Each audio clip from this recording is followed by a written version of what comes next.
And this is an interesting conversation, right? If the Oilers do pull this one off, that's Whew. up there in terms of the best comebacks in Absolutely. sports history, not just NHL history, in Yes. sports history. The way the sport of hockey works with the best of Absolutely. seven format and the toll that seven hockey games takes on the body throughout an entire series Yeah. and an entire playoff run, being down 3-0 and coming up and winning that game seven, I would put that, if not the top three, that Yeah. could be number one if Edmonton pulls this one off. I was going to ask you that if Edmonton can do this, where would it rank all time on your list, and what is number one as of now on your list? I think, God, I mean, best comebacks in sports, the one that kind of rings the most for me, it's a Boston one. It's the Bruins against the Maple Leafs. And this wasn't even the Stanley Cup Final, Yeah. Travis. This was a playoff series, but there's a couple of reasons why this rings true for me. One, it was obviously the 3 goals in the third late in the game. But as a play-by-play announcer myself, Jack Edwards' call of the final goal when Patrice Bergeron takes the knife out of the hands of Toronto and Yeah. kills the beast, that is just seared into my mind. I don't know if that's the greatest comeback in the history of sports, but it is one that really rings true for me. As a Bostonian here for this show, I really, really like that one. Bro, I'm going to the Super Bowl. That 28-3. I like Cullen. I still, man, I have PTSD from that Super Bowl only because I was an idiot and bet on the Falcons. By the way, for the record, I have never since, nor will I ever, bet on the Falcons again. Like, it literally changed the way I bet. Cullen, I have never bet on that franchise again, and I don't see me doing it. And no Michael Penix passing touchdown lines for you this year. And what really ticked me off, Colin, was like I was right. I came into the game saying, I said, I think the Falcons' speed is going to be the difference. They're too fast for the Patriots. The Patriots still play that old style. You know, they want a low-scoring defensive game. You know, Belichick, and then Brady kills you at the end. That's not what the Falcons do. The Falcons were very much so greatest show on turf-esque. They had weapons everywhere. Matt Ryan was MVP. I mean, they had it all cooking. And I thought coming in, the speed would be too much, and I thought coming in, the Falcons would blow the Patriots out, Cullen. And the first half, I don't know why I did it. I was having a Super Bowl party, and I thought, me and 2 other of my drinking buddies, I thought it would be smart to take shots after every touchdown. Jeez.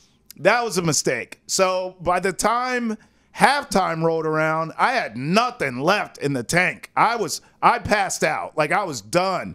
And the last memory, that's the over on the drinks line. Oh yeah, that one was way over. and by the way, I wasn't smart like I was at the parade, Cullen. At the parade, I stuck with one thing, pounded waters, and I was good. At this party, if it was in front of my face, Cullen, I was drinking it. That was a problem. So the last thing I remember from the game was Lady Gaga jumping from the roof at halftime to start her halftime performance. I ain't a Gaga guy, so I was like, you know what? I'm going to catch a little nap here, and I'll wake up for the second half, except I did Oh, my goodness. I woke up to the greatest comeback ever, and everyone telling me you're a moron, and you missed it. Cullen, I had to watch it the next day on NFL Network when they replayed it. I couldn't believe it, and I still can't believe it. I'm scarred for life from that Super Bowl. Oh my! That story is insane. Jeez, I remember everything about that Super Bowl. I was watching it. I remember the Lady Gaga performance, and I remember just thinking to myself, "Oh my God, the Patriots are going to do it again," and that they did. I mean, that's probably the pick, honestly, until this Edmonton game. If they do pull it off, that is, especially here in Boston, that will be the pick probably 99 times out of 100. Maybe we'll talk about this in a second. The Red Sox in the ALCS against the Yankees. There's so much in Boston that you can go to because of the storied sports history. But that 28-3 is tough to beat. Bro, I actually, and now that I'm here, it's funny too because one of my buddies is a Giants fan, and he texted me a couple weeks ago. This was recent, and he was like, how you like in Boston? I said, man, I love it. It's all good. And then he goes, well, ask those Patriots fans if they're over the David Tyree catch yet. Oh, my goodness, yeah. Cullen, here's how you know I've been here for a while now, because I immediately came back at him and I said, well, actually, Jules's catch against the Falcons was better. Yeah. Yep. More impactful, probably. I mean, Right? in the course of the game, sure.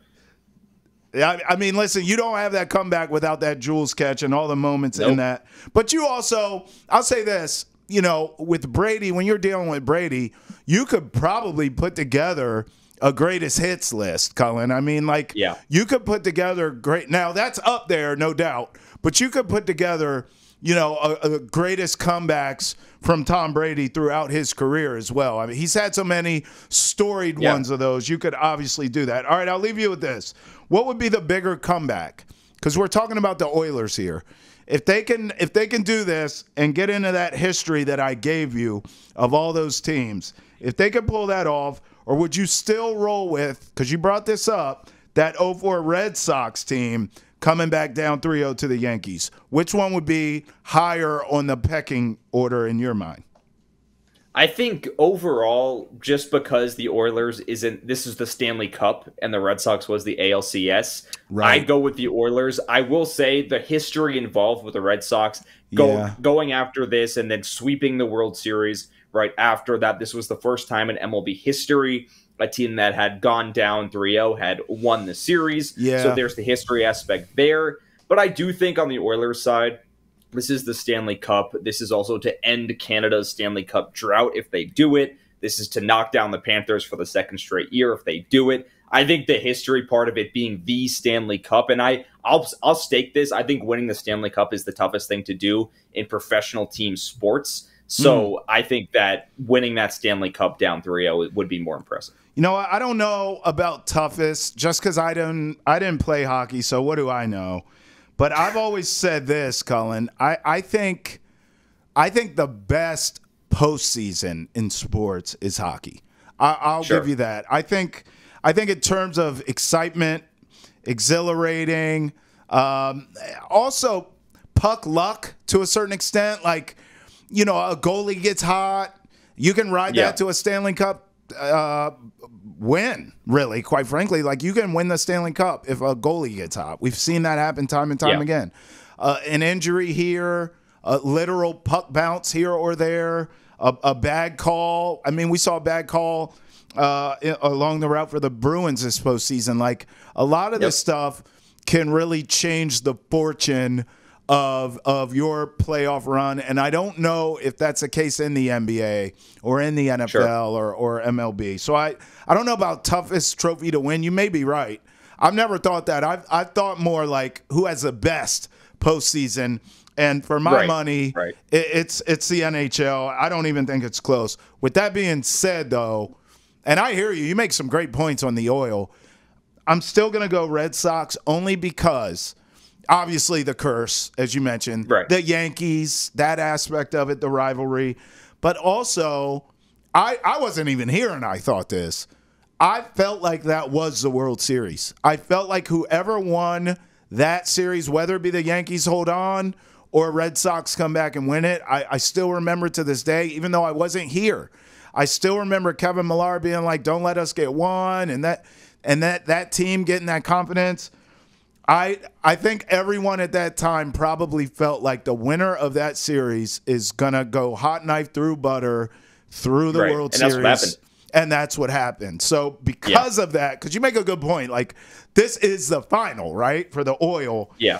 But because of those stakes, that curse, that team, those damn Yankees, I'll go 04 Red Sox here. But it's a fascinating debate, right? I almost feel like there should be some sort of poll that people can vote on or something, because if the oil can pull it off, that's got to be up there, Cullen. You're right. And I think so. And that's the kind of thing where the NHL, the MLB, like that's the beauty of a 7-game series. Yes. And that's the beauty. And obviously in football, you can't have the 7-game series. It's just not possible. Yeah. And the Super Bowl is kind of the game 7 of the entire playoffs and of the entire season. So there is an extra level of excitement to that. But I do really love, and I said this before the playoffs started, this series for the Stanley Cup is going to be so much fun.